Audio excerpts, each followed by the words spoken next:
Ladies, if you want to be treated like a queen, you have to stop waiting for someone else to crown you. That crown is claimed the moment you decide you are no longer available for anything less than deep respect, genuine effort, and emotional maturity. Let's start here. Men don't decide your value, you do.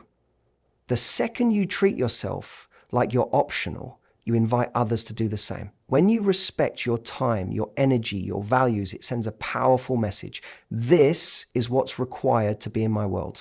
Thought you treat yourself becomes the blueprint for how others treat you. It's one of the most fundamental truths in relationships, and yet it's the one most often overlooked. Many people spend years trying to get others to respect them, love them more, or take them seriously without realizing that the first person they need to convince is themselves. If you don't believe you're worthy of high treatment, respect, or care, it becomes almost impossible to communicate that message to anyone else, especially in the world of dating.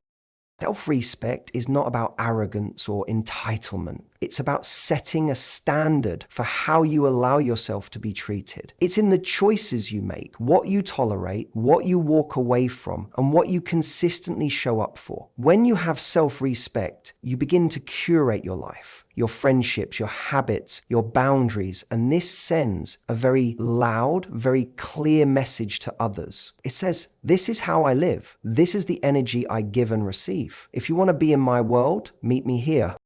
Men pick up on these signals, consciously or not. You can say all the right things, say you want a serious relationship, that you value respect, that you won't accept certain behaviors, but if your actions contradict those statements, the message gets lost. For example, if a man cancels plans last minute repeatedly, and you continue to say, it's okay, and make yourself available the next time he calls, you're communicating that your time is not that valuable. If you're always initiating contact, chasing connection, or excusing poor behavior, you're teaching him how to show up for you and how little effort he has to put in.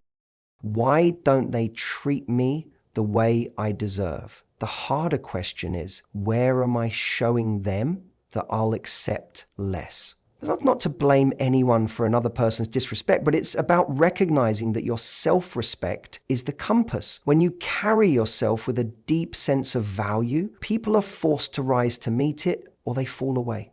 And either result is a win. Well, it's also important to understand that self-respect is not a one-time declaration. It's not just saying, I'm worthy. It's showing it in the hard moments, when you have to say no to a man you really like because he's not showing consistency, when you choose to end a situationship instead of hoping it turns into something more, when you walk away from someone who gives you crumbs, even though those crumbs feel better than being alone. These are the moments that shape how you're treated because they show others how you treat yourself. Think of it this way. If you walk into a room and act like you belong, others will take your lead. If you hesitate, doubt yourself, or seek validation before you feel grounded in your own worth, others will sense that too. Confidence is contagious, and it starts with internal alignment. Do your words match your actions? Do your standards match your behavior? Do you make decisions from a place of self-love or from fear of losing someone? Self-respect isn't about perfection or always having it together. It's about staying loyal to your truth, even when it's hard. It's about understanding that the person who values you most deeply will never ask you to abandon your values in order to keep them. The right man doesn't want to be with someone who's desperate to be chosen. He wants to be with someone who has already chosen herself.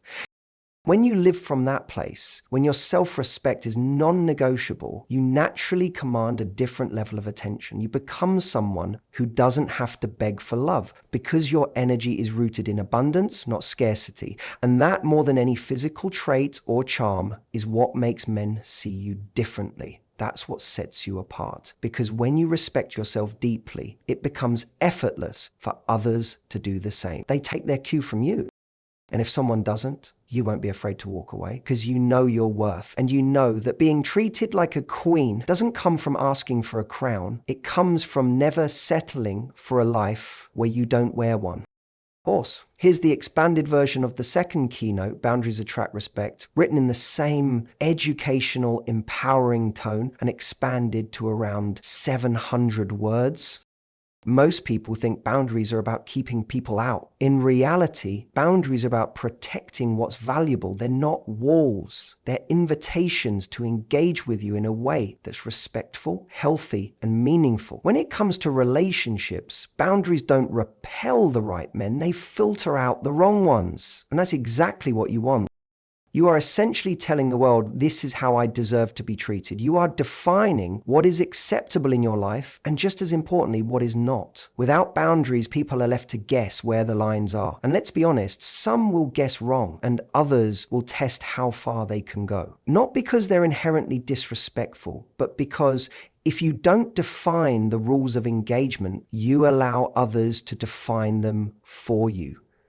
And a woman without boundaries often becomes a woman who overgives, overextends, and ends up feeling underappreciated. She says yes when she means no, tolerates inconsistent behavior because she's afraid to rock the boat, and accepts crumbs while hoping it will eventually turn into a full meal. Over time, that kind of dynamic doesn't lead to deeper connection. It leads to silent resentment, emotional exhaustion, and one-sided relationships.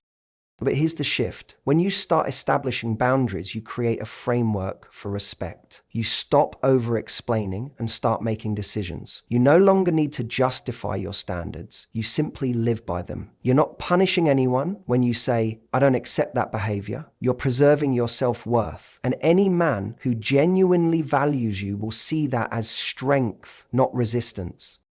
It's important to understand that boundaries are not ultimatums. Ultimatums are about control. Do this or I'll leave. Boundaries are about clarity. This is what I'm available for. If that doesn't align with what you want, I respect that, but I'll be moving on. The difference is huge. Boundaries don't seek to manipulate someone's behavior. They reflect your own commitment to honoring yourself.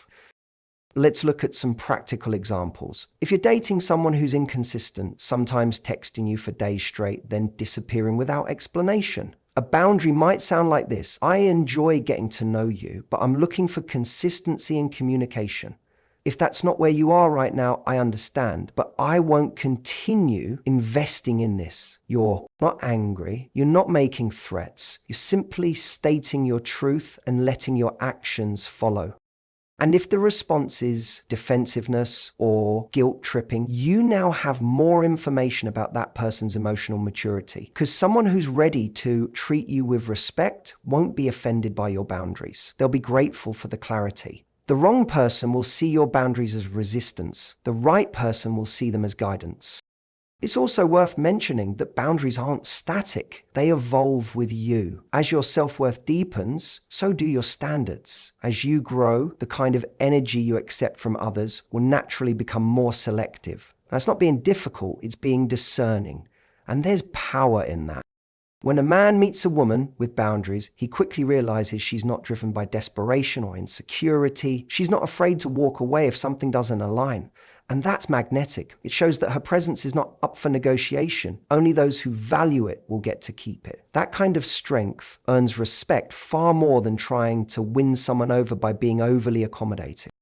It's when you stop trying to be everything to everyone that people begin to take you seriously. Not because you're cold or distant, but because you are clear. Your time has value. Your energy is precious. And your life is not a place for confusion or chaos. It's a place for connection, peace, and mutual effort. How you allow someone to treat you sets the tone for everything that follows. Boundaries are not about rejection, they're about invitation. If you want to be close to me, here's how that works. And only those who truly respect you will accept the terms, not just with words, but with action. So don't ever feel guilty for having boundaries. They're not pushing love away, they're protecting you until real love arrives. Because any man who is worth having in your life won't see your standards as a challenge. He'll see them as a sign that you're someone worth rising for. Here's the expanded version of the third keynote, high-value behavior over high-maintenance behavior, written in the same confident educational tone. There's a major difference between being high value and being high maintenance, and that distinction can completely shift how men experience you. High maintenance behavior often revolves around demands, expectations without foundation, emotional reactivity, and an overemphasis on external validation. High value behavior, on the other hand, is grounded in self-assurance, emotional discipline, and a consistent sense of self-worth, regardless of who is or isn't giving you attention.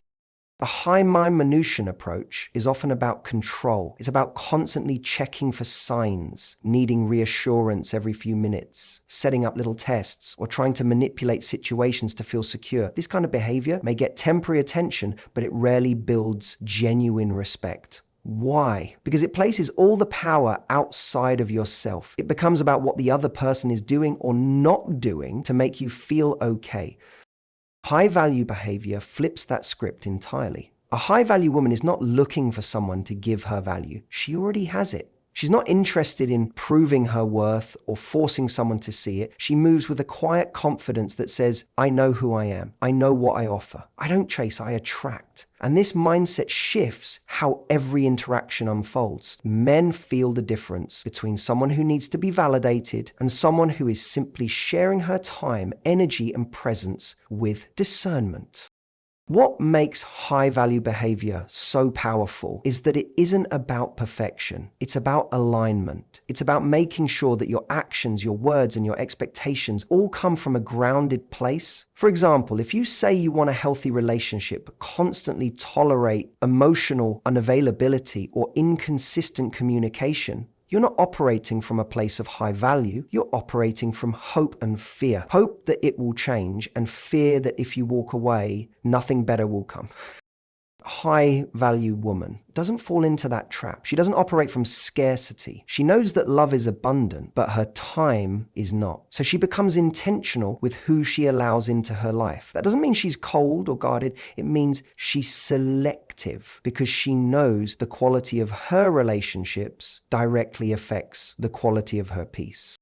This doesn't mean you never feel vulnerable. Being high value doesn't mean being emotionless. On the contrary, it means you're emotionally intelligent. You know how to communicate your needs without blaming. You express your standards without making ultimatums. You can say, this isn't working for me without falling apart. And you're willing to walk away when someone consistently fails to meet you halfway.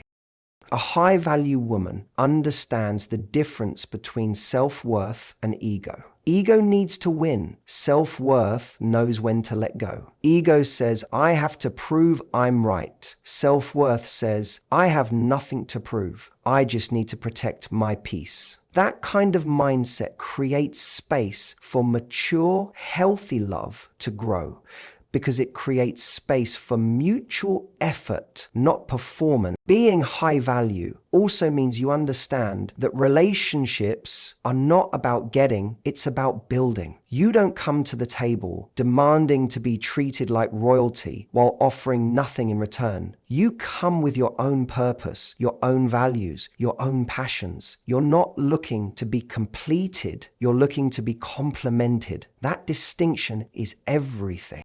The moment you stop trying to impress and start focusing on showing up as your best self, consistently and unapologetically, is the moment you shift the dynamic. You're no longer waiting to be chosen. You've already chosen yourself. And because of that, the people who choose you in return will show up differently, with more intention, with more respect, with more consistency.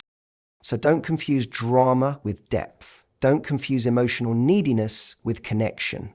And don't mistake loud demands for real standards. The most high-value thing you can do is operate from your worth, not your wounds. Not everyone will respond to that with admiration. And that's okay, because the ones who are right for you, they won't just notice it, they'll match it. Certainly. Here's the expanded version of the fourth keynote, Reciprocity as a Filter, in a grounded educational tone and up to 700 words.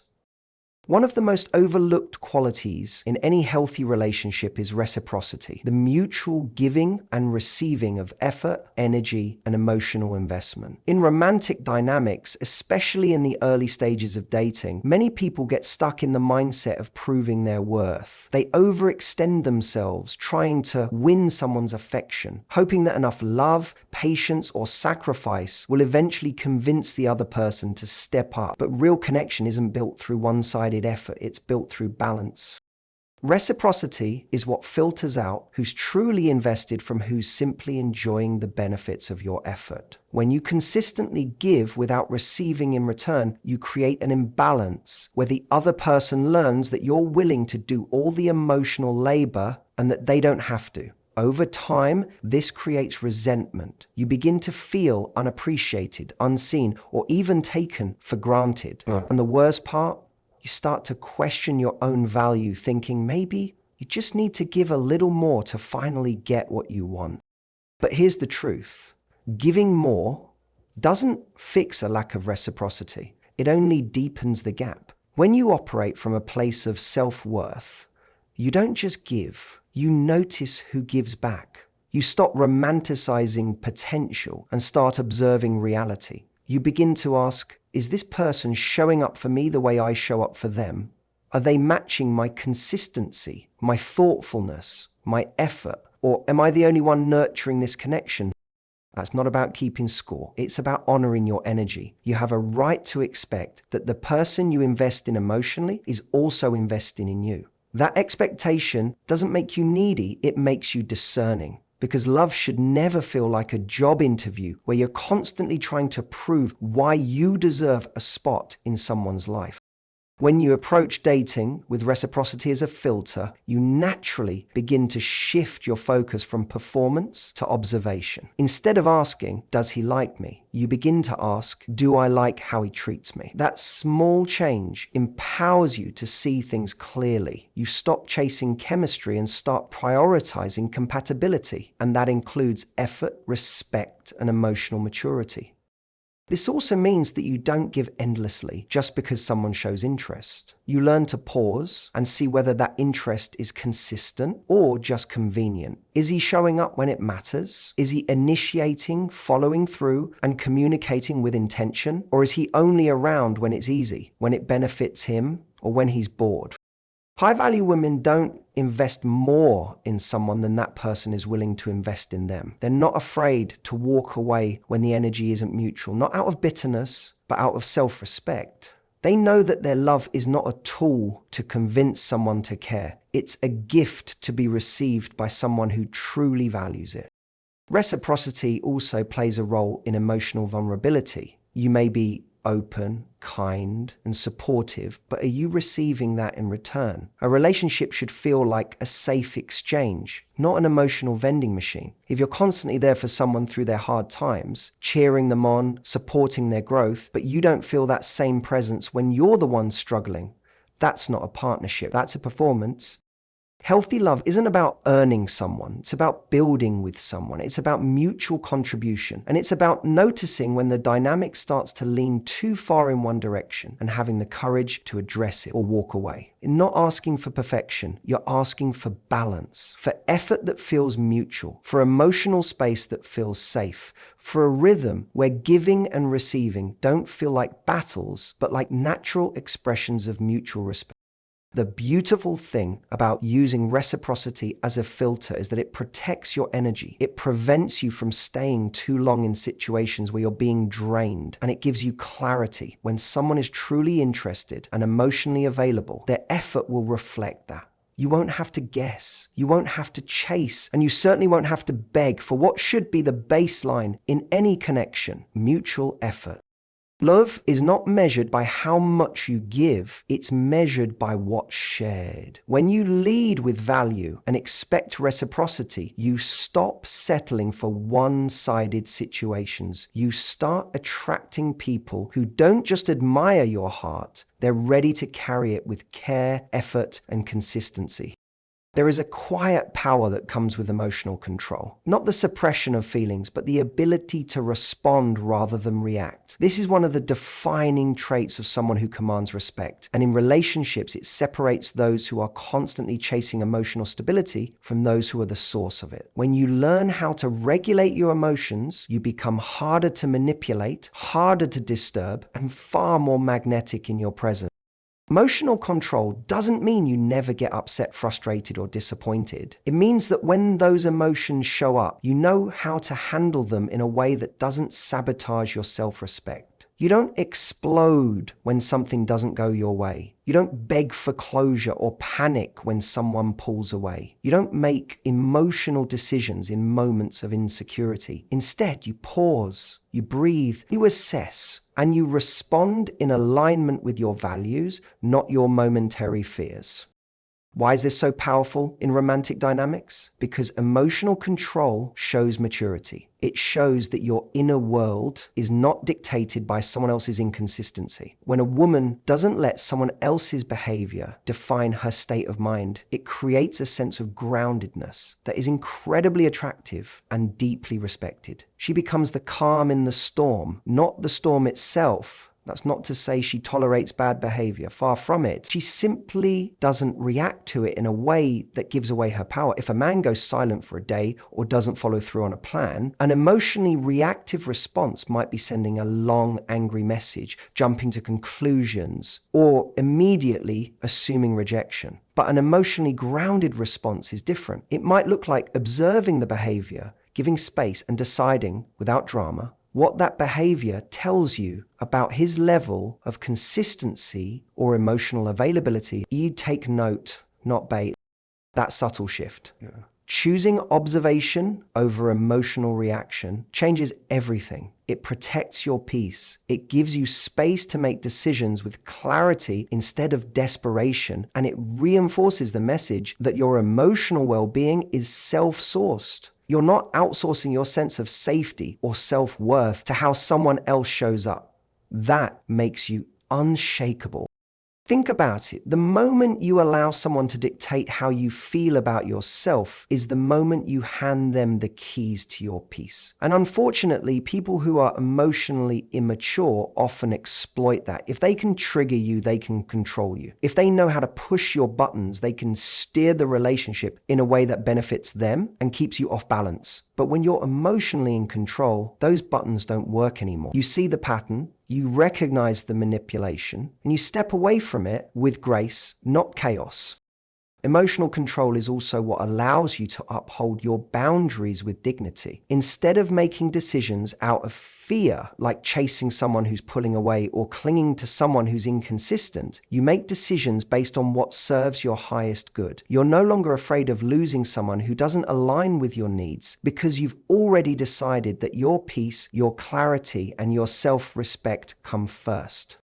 This kind of energy doesn't just change how you experience relationships, it changes who you attract. Emotionally grounded people tend to attract other emotionally grounded people. When you become someone who doesn't seek drama, doesn't feed into emotional games, and doesn't lose herself in the highs and lows of unpredictable dynamics, you naturally filter out those who thrive on chaos. You attract people who value depth, stability, and truth. Being emotionally in control is not about being hard or cold. It's about being centered. It's about knowing that your feelings are valid, but they don't have to control your behavior. It's the ability to sit with discomfort, to tolerate uncertainty, and to make empowered decisions even when your emotions are loud. That kind of strength commands a level of respect that words alone cannot. The person who controls their emotions holds the power. Not power over others, but power within themselves. And that's the kind of power that makes people treat you differently. Not because you demand it, but because you embody it. When you stop reacting and start responding with wisdom, composure, and emotional intelligence, you shift from being someone who needs validation to someone who inspires admiration. That is the energy of a queen, not because of what she wears or says, but because of what she chooses not to give her energy to. That restraint, that strength, That grace under pressure, that is what makes men rise to meet her, not out of obligation, but out of deep, unwavering respect. At the heart of being treated like a queen is not about demanding crowns or thrones. It's about carrying yourself like someone who already knows her worth. When you root yourself in self-respect, express your boundaries without apology, show up with emotional intelligence, and give only where energy is reciprocated, you stop trying to earn love and start embodying the standard for it. You're not here to chase approval. You're not here to convince someone of your value. You're here to own it. Because when you do, you naturally shift the way others treat you. The wrong ones will fall away, not because you're difficult, but because they can no longer access you without meeting your level. And the right ones, they will rise. They'll recognize your presence as something that can't be taken lightly because your energy speaks louder than your words ever could. This isn't about games or strategy. This is about alignment. When your behavior reflects the love, clarity, and respect you want to receive, you don't just attract attention. You attract intention. You move through the world differently. You become someone who elevates the room, not someone who waits to be chosen. So remember, you don't need to be louder, needier, or more impressive to be treated like a queen. You simply need to be unwavering in the way you treat yourself. When that becomes everything, else begins to shift. The energy you command, the way you're spoken to, the standards you hold, and most importantly, the way love begins to mirror the way you've already chosen to love yourself. That's what changes everything. That's what makes men treat you like a queen. Not because you asked for it, but because you became it.